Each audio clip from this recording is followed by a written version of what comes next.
This is KGW News at 11. Good evening, and thanks for joining us at 11. I'm Morgan Romero. To quote the great Walter Cronkite, we've reached the end of a tunnel and there is no light.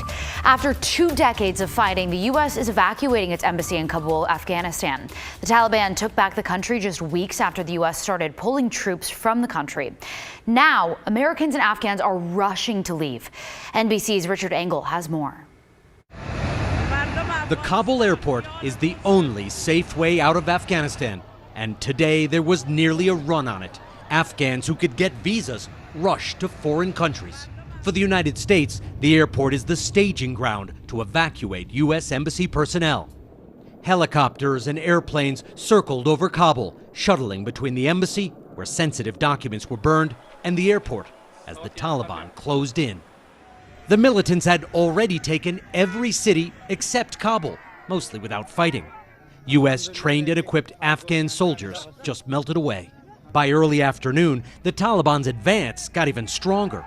They broke into Kabul's main jail, freed thousands of prisoners, and instantly added them to their ranks. Afghans saw what was coming. The American evacuation does not apply to the vast majority of Afghan citizens.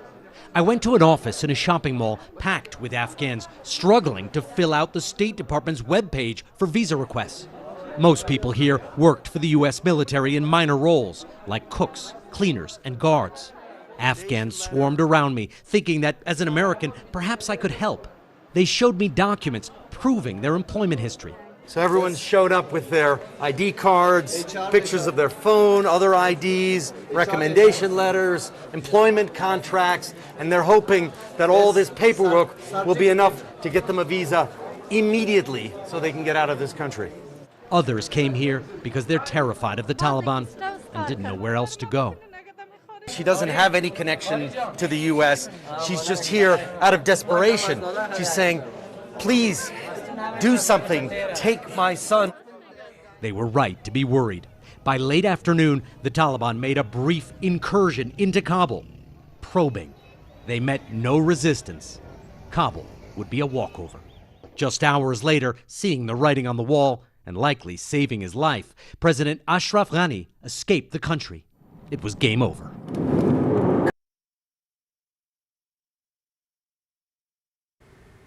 Many Afghan women fear the worst. During Taliban rule in the 90s, women and girls were banned from working and going to school. But for the past 2 decades, they've lived freely, able to make their own choices. Women have made gains in equal rights, politics, and much more. Under Taliban rule, simple things like shopping alone could disappear again. But there's some hope in a younger generation of women not willing to give up what they gained. Back at home, Washington families with ties to Afghanistan watched the scenes play out in horror. Aziz Jabarkil used to work alongside the U.S. government and in Afghanistan and is now a U.S. citizen. He and others in Western Washington took to the streets of Seattle today. They want outside forces to come in to help stabilize Afghanistan and force the Taliban to protect human rights. Jabarkil says he worries for the family that he left behind.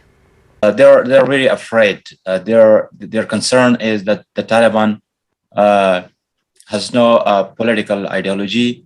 They're not very knowledged. They do not accept the war. They do not accept the international rules in Afghanistan.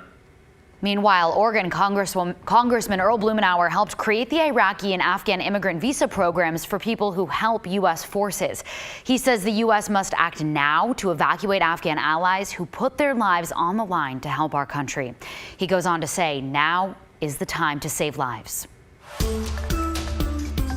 Back here in Oregon today, the Portland Timbers played their first game since the statewide mask mandate was reinstated. But some fans are concerned over the venue's latest COVID protocols. Here's Christelle Kumwe. Victoria Cummings has been a Timbers season ticket holder for 11 years. That's one of the biggest games of the year, is our rivalry with the Sounders. But instead of being here at Providence Park to watch the big game Sunday, she stayed home. It's painful, but I feel that this is a stand I have to take. A stand against the latest COVID protocols at the stadium. People over 5 have to wear face coverings in all areas other than their seats. That the seating is arranged so that you're shoulder to shoulder with another person. Cummings feels uneasy about that, with the Delta variant swiftly spreading in Oregon. We yell, we scream, we chant, we sing. We're very vocal when we're there. So there's a lot of particles flying around in the air, and some of them are going to be filled with that variant. Instead of selling her ticket, she left her seat empty as a statement. On social media, several others echoed the same concerns, some calling for the venue to require proof of vaccination. It would be nice to show proof of vaccination, but if everyone wore a mask, that would be a simple answer to helping stop the spread. But not everyone is concerned about safety protocols. Thousands lined up at Providence Park Sunday to watch the Portland Timbers take on the Seattle Sounders. I think it's fine. It's not a problem. Not as much since we're outside, but I think if everyone's taking the right measures, we should be fine. Tom came to the game, but agrees more needs to be done. It was cool when masks were the thing to do, but now it's vaccinations. We'll keep our mask on the entire time. We're lucky we have a high seat way up in the back. There's nobody behind us, and so we're in a pretty good shape. Cummings will keep taking his stand by not stepping foot in Providence Park until masks are required at all times. It seems to me, with the rapid increase in cases that we're seeing every day in the hospital, that it's time for us to be responsible as citizens and adults to start wearing our masks again to take care of one another. Christelle Kumwe, KGW News. Yesterday, Washington announced healthcare providers can now start giving some people a third dose of COVID vaccine. We don't know when Oregon will get the green light yet. The FDA said on Thursday some people with compromised immune systems can get a third shot. The vaccine is 90% effective for most, but people with certain conditions don't get the same level of protection. People like Cheryl Schock from Oregon City. She takes an immunotherapy drug as part of her cancer treatment. Today, the Oregon Health Authority couldn't tell us when they'll follow the FDA's recommendation. Is frustrating. Maybe it's partly because they didn't know what the ruling would actually be when it came down. But yeah, it just says to me, we're not prepared for stuff. One pharmacist told us they're actually recommending people who need that third dose cross the border into Washington. That's exactly what Schock ended up doing. You probably shouldn't turn to your local government's public comment session for info about COVID. Public forums like local school board and city council meetings are the latest hotbed for misinformation. Videos of people criticizing masks and vaccines are going viral. It's creating new challenges for local governments and tech companies. They have to weigh free speech against the harm caused by misleading information. YouTube took down videos of several local government meetings, but recently reversed its decision. The tech giant says it'll make exceptions for local government meetings now. Okay, we know it's so common here in the metro area. Maybe it's even happened to you. Thieves stealing catalytic converters to sell at scrap yards. The part on most cars can cost thousands to replace. But Galen Etlin tells us this crime could soon be a thing of the past in Oregon. Underneath most cars is this chunk of metal, a catalytic converter. It's part of the exhaust filtering system and contains precious earth metals that go for thousands by the ounce. Without it, cars don't work. My vehicle is how I make money. Jonathan Weber of Portland uses his van for work. DoorDash, Uber Eats, and Instacart. I make most of my money helping people move.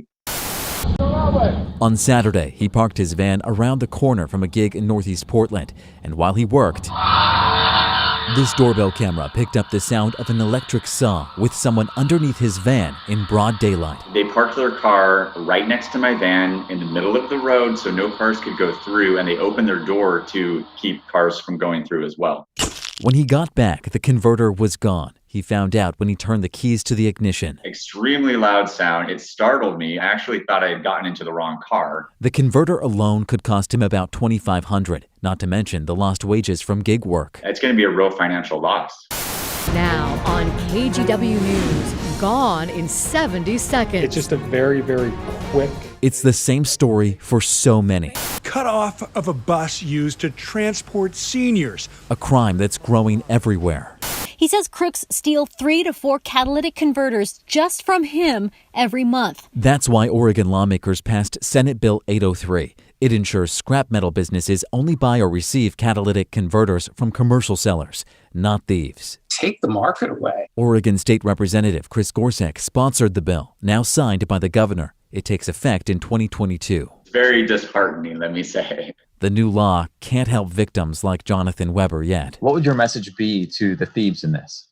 It's caused me a lot of stress, and it's caused me quite a financial burden, and I have been working really hard to make that money. Just to see it go like that is really, it just hurts.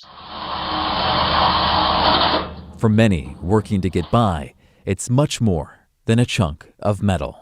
Galen Etlin, KGW News. Gosh, and what a frustrating problem that's become for so many people. Coming up, people in Haiti are desperately searching for survivors after a massive earthquake there yesterday. We'll tell you how the U.S. is stepping up efforts to help the Caribbean nation. Plus, a new report details how bad anti-Asian incidents have become since the beginning of the pandemic. And Morgan, we saw another warm day. The heat wave is officially over starting tomorrow. We're going to be out of the 90s for the first time in about 6 days. The other thing we're not going to have to worry about, at least here locally, is all that smoke and haze. I'm tracking a lot of sunshine for a good part of this week. I'll have a look at your work week forecast about 10 minutes from now.